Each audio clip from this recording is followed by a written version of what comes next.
Hello दोस्तों, आप सभी का फिर से द त्रिशूल स्टडी में स्वागत है। आइए आज के इस क्लास में हम लोग भारत के उपराष्ट्रपति का अध्ययन करेंगे।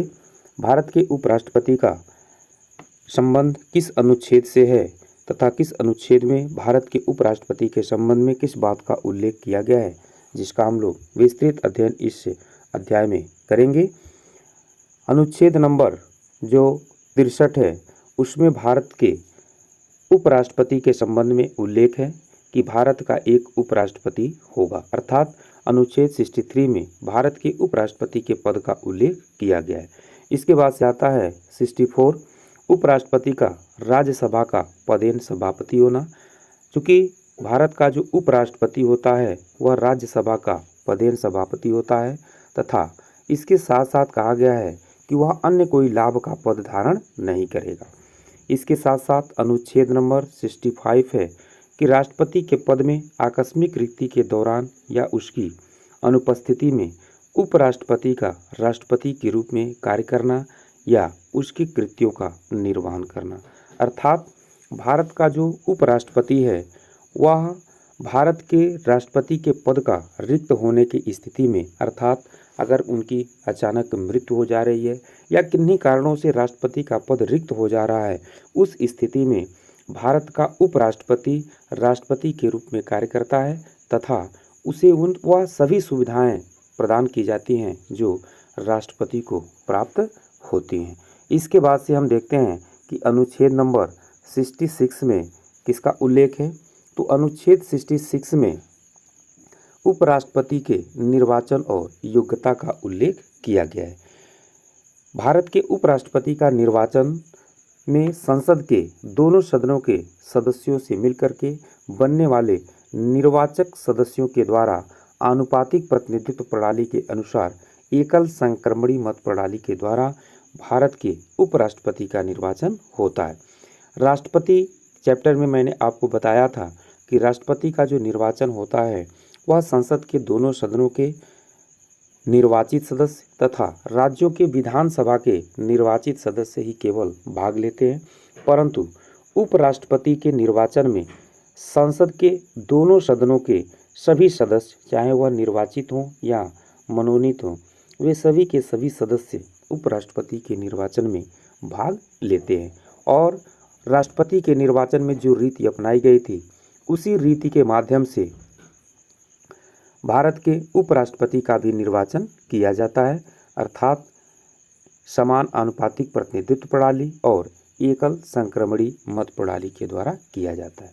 इसके साथ साथ भारत के उपराष्ट्रपति के संबंध में योग्यता का जो उल्लेख किया गया है वह है कि वह भारत का नागरिक होना चाहिए तथा उसकी उम्र 35 वर्ष पूर्ण हो चुकी हो तथा वह राज्यसभा का सदस्य बनने की योग्यता रखता हो, वह किसी लाभ के पद पर कार्य न कर रहा होता हो। इस तरह से भारत के उपराष्ट्रपति की योग्यता के संबंध में उल्लेख और भारत के उपराष्ट्रपति के निर्वाचन के संबंध में अनुच्छेद नंबर 66 में उल्लेख किया गया है। इसके बाद से आता है अनुच्छेद नंबर 67, अर्थात उपराष्ट्रपति की पदावधि, यानी कि उसका जो कार्यकाल होगा वह कितना होगा।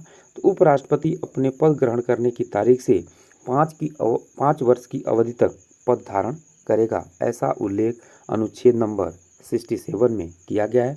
अर्थात भारत के उपराष्ट्रपति को जब भी पद प्राप्त होगा तो वह अगले 5 वर्षों के लिए प्राप्त होगा। उदाहरण के स्वरूप अगर मान लीजिए कि कोई भारत का उपराष्ट्रपति है और 3 साल या 2 साल बाद उसकी आकस्मिक रूप से अगर मृत्यु हो जा रही है या फिर किन्हीं कारणों से वह त्यागपत्र दे रहा है, तो फिर अगले जो उपराष्ट्रपति का निर्वाचन होगा ऐसा नहीं है कि केवल बचे हुए कार्यकाल के लिए होगा, अर्थात जितना भी कार्यकाल बचा हो उससे कुछ नहीं मतलब है। यानी कि जब उपराष्ट्रपति का निर्वाचन जब भी होगा तो वह अगले 5 वर्षों के लिए किया जाता है। यही कंडीशन राष्ट्रपति के भी पदावधि में होता है कि वह जब भी निर्वाचित होगा तो अगले 5 वर्षों के लिए निर्वाचित होता है। इसके बाद से देखते हैं अनुच्छेद नंबर 68। अनुच्छेद नंबर 68 में उपराष्ट्रपति के पद में रिक्ति को भरने के लिए निर्वाचन करने का समय और आकस्मिक रिक्ति को भरने के लिए निर्वाचित व्यक्ति की पदावधि के संबंध में उल्लेख किया गया है।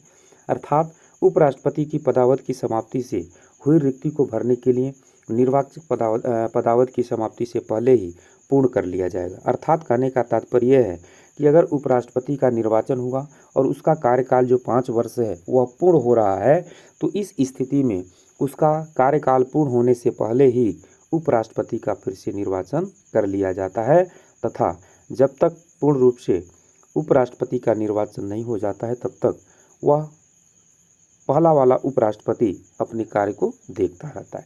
इसके बाद से दूसरा दिया हुआ है, आकस्मिक रूप से उपराष्ट्रपति की मृत्यु, पद त्याग या पद से हटाए जाने या अन्य कारणों से हुई उसके पद में रिक्ति को भरने के लिए निर्वाचन रिक्ति होने के पश्चात यथाशीघ्र मतलब उस पद को पूर्ण किया जाएगा।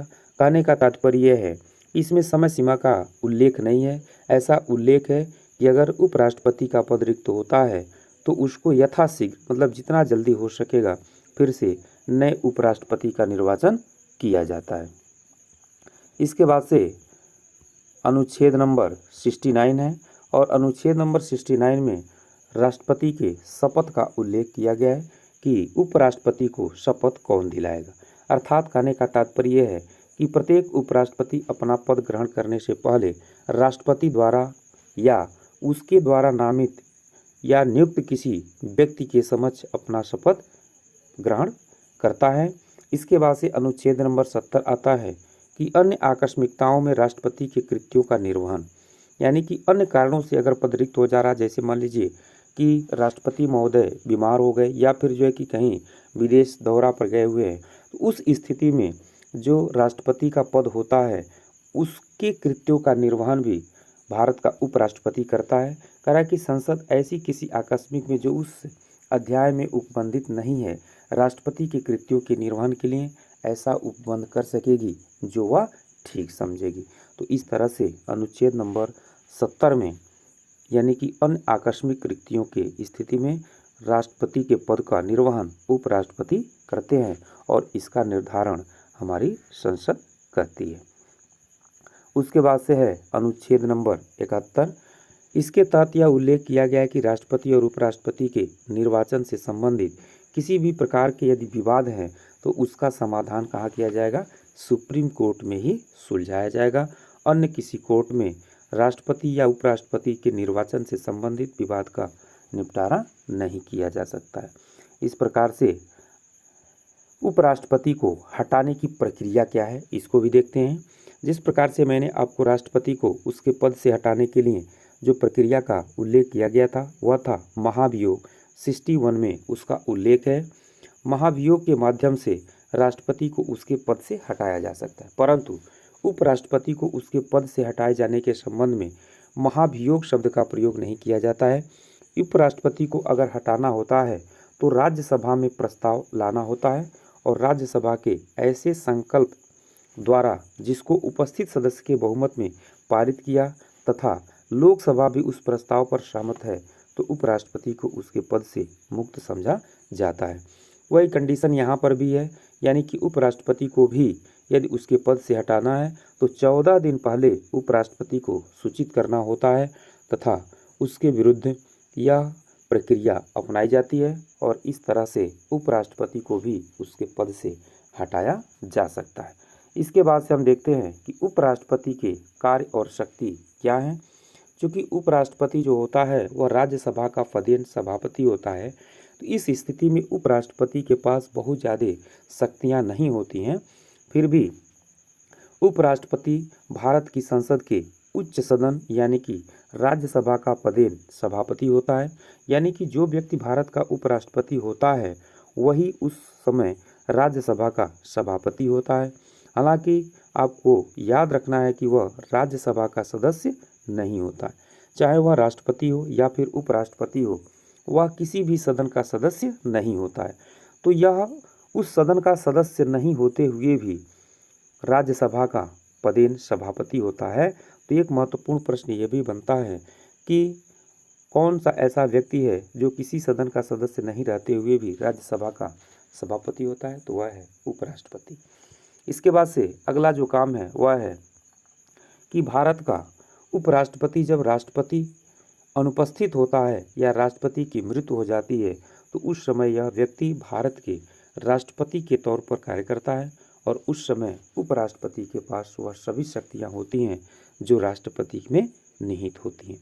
तो इस प्रकार से जो भारत का उपराष्ट्रपति है वह राज्यसभा का पदेन सभापति होता है और इसके ही अध्यक्षता में राज्यसभा पूर्ण रूप से अपना कार्य करता है। तो इस तरह से आज के इस क्लास में हम लोगों ने भारत के उपराष्ट्रपति के संबंध में देखा कि किस प्रकार की स्थिति उपराष्ट्रपति की है।